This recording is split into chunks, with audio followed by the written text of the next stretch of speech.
Okay, so I came up with a theory, but I wouldn't really call it a theory. I would kind of call it like a revelation. Don't want to sound a bit like... Okay, so it's going to be a little bit advanced, so try to follow me while I explain this. Okay, so we all know that Michael Jackson died in 2009, 25th of June. He was 50 years old. Now, what I'm about to say can be split into like two different theories, but I'm only going to talk about one for this video because otherwise it'll get a bit too, it'll get too much, right? Okay, so just bear with me. Okay, so I believe that Michael Jackson knew he was gonna die on the 25th of June, right? Like, he knew that. Don't ask me why. That's the second theory that I was just talking about. I'll talk about that another time, right? Okay, so back to my point. So he was gonna die that day, right? And he knew he was gonna die. Okay, so I believe that death happens at a point where your death outweighs the impact of your life. So basically, the impact of your death has to outweigh the impact of you being alive. So your death will impact a lot of people, right? It'll impact a lot of people's lives, and it will change like the history and the course of their lives. And you being alive will also do the same, right? It affects people's lives, it affects the course of history and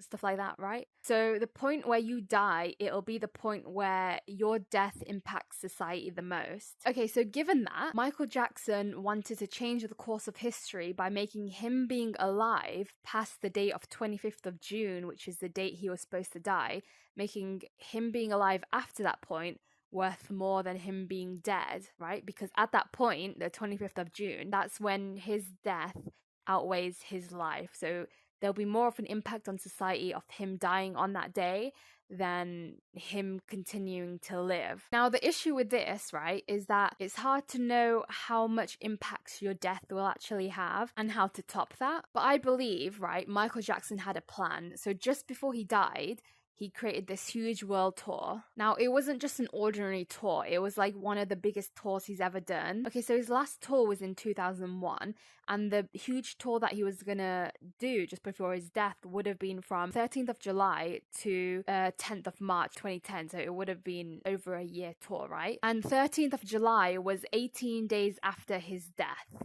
So the first tour event would have been on the 13th of July, which was 18 days after his death. Okay, so the tour was like super hyped up. It was labeled as the This Is It tour, so it would have been his final tour, which, you know, obviously attracted so many people because who wants to miss his last tour, right? His last ever tour. They also were going to do the Jackson 5 reunion, which meant like all 5 of his siblings were gonna perform on stage with him, and that made it even bigger because they hadn't sang together like that for years. And the tour was gonna travel in a lot of different countries and cities, so it was a huge world tour, like huge. I mean, it lasted over a year. It would have lasted over a year, so obviously it was big. So the reason that this tour was so big, right, and the reason they did this was because Michael Jackson had that plan that he wanted to avoid death. He wanted to overcome it, right? And that was the way. Make something huge, like make the scale. So I don't know if I talked about this, but life and death is like a scale, right? So at that point, your death weighs more than you being alive. Whereas right now, as you are right now, because we're all alive, obviously watching this, our life outweighs our death because there's no reason for us to die yet because our life impact is worth more than our death.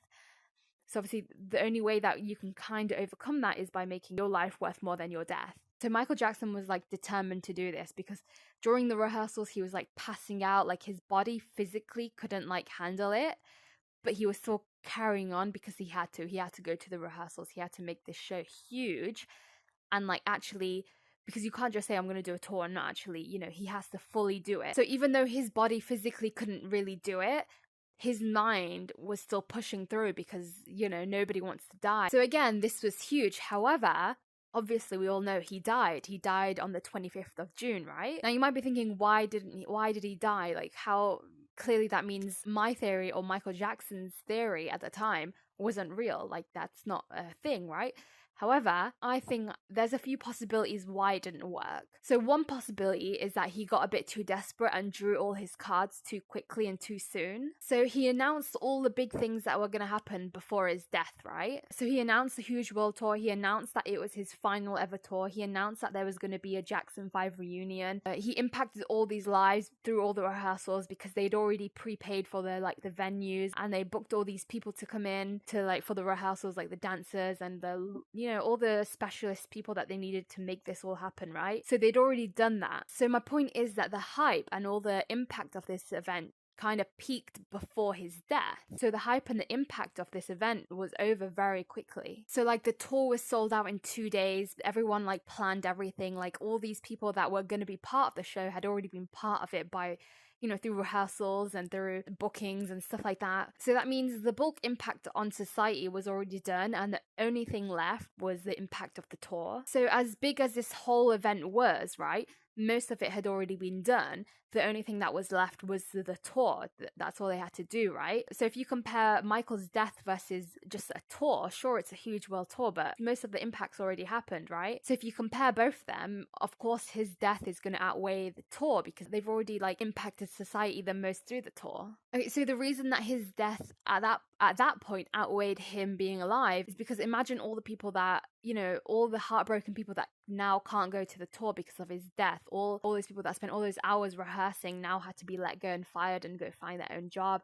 All those venues that had to be closed because Michael's team got in a lot of debt because they didn't prepay what they were supposed to pay because they were obviously going to give the money after the tour, right? And they had over 100 hours of footage of Michael's rehearsals, which wouldn't have been released had he not died. So yeah, all this impact just because of his death. Mind you, that his death, even without the world tour, would have been big, but now it's even bigger. So yeah, you can argue that maybe if Michael had done it differently, like maybe he could have like outweighed his death. Maybe he could have like overstayed his welcome like on the earth, right? It's crazy to think about that, but it's possible. And then again, you could also argue that is that even possible? Can you outweigh death? Like, because it's kind of like, depending on if you believe in the God or the universe or the higher power, whatever you believe in, it's like fooling them, right?